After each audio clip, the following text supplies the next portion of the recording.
এবং সেই অস্ত্রগুলিও আমরা আজকে থেকে কিন্তু অবৈধ হয়ে গেছে। যেহেতু আমরা ডেডলাইন দিয়েছি, এর মধ্যে জমা না দিলে সরকারি আমরা নির্দেশনা জানিয়ে দিয়েছি।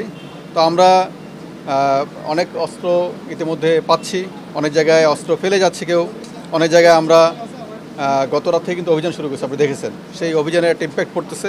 আমরা আশা করি যে একটা ভালো ফলাফল আমরা দিতে পারবো। এবং অবৈধ অস্ত্র, আর তৃতীয়ত যে অস্ত্রটা একেবারে অবৈধ, তিন রকম। একটা হচ্ছে যে আমাদের যেটা লুট হয়ে গেছে, দ্বিতীয়ত আমাদের লাইসেন্সকৃত অস্ত্র কিন্তু সেটাও মানে এখন অভিযানে আওতায় আসছে, আর তৃতীয়ত সম্পূর্ণ অবৈধ অস্ত্র।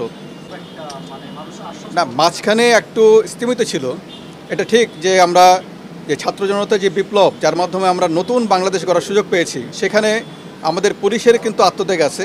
আমাদের 44 জন সদস্য তারা এখানে শহীদ হয়েছেন, এবং আমাদের ছাত্র জনতার বিশাল অংশ তারা কিন্তু ক্ষতিগ্রস্ত হয়েছে। আমাদের একটা বড় সংখ্যক আমরা তাদেরকে হারিয়েছি। সুতরাং এখন কিন্তু আমাদের সুযোগ তৈরি হয়েছে যে নতুন করে দেশটাকে তৈরি করার।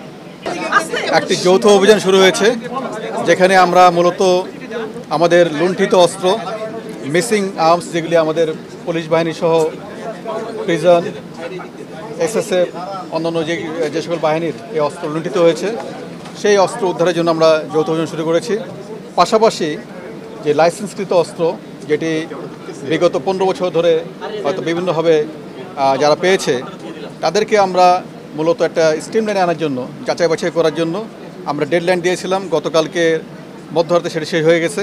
মামলা হয়েছে, মামলা হচ্ছে। আপনারা জানেন যে ফৌজদারি কিন্তু আইন বলে যে কোনো ধরনের ফৌজদারি অপরাধ তামাদি হয় না, কোনো তামাদি হয় না। আমরা সব কিছু যাচাই বাছাই করে স্পেসিফিক্যালি কোন ঘটনায় কে জড়িত আছে, অনেক ক্ষেত্রে আপনারা দেখেছেন যে আমরা পুলিশের সার্ভিং সদস্য তাকেও কিন্তু আমরা আইনে আওতায় এনেছি, অ্যারেস্ট করেছি, যেটির কোনো লাইসেন্স হয় না। সেটি তো আমাদের কার্যক্রম চলমান, সেটি চলমান, সেটা অবশ্যই সেটি চলমান, সেটি আছে। কেন আপনি কাজ দেখছেন না?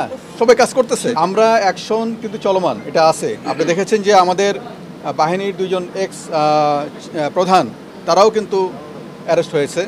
তো যারা মামলার আসামি, যারা বিভিন্নভাবে বিভিন্ন রকম কার্যকলাপের সাথে জড়িত ছিল, যারা এই দুর্নীতি থেকে আরম্ভ করে অন্যায় অনিয়ম, সবাই কিন্তু আইনের আওতায় আসবে।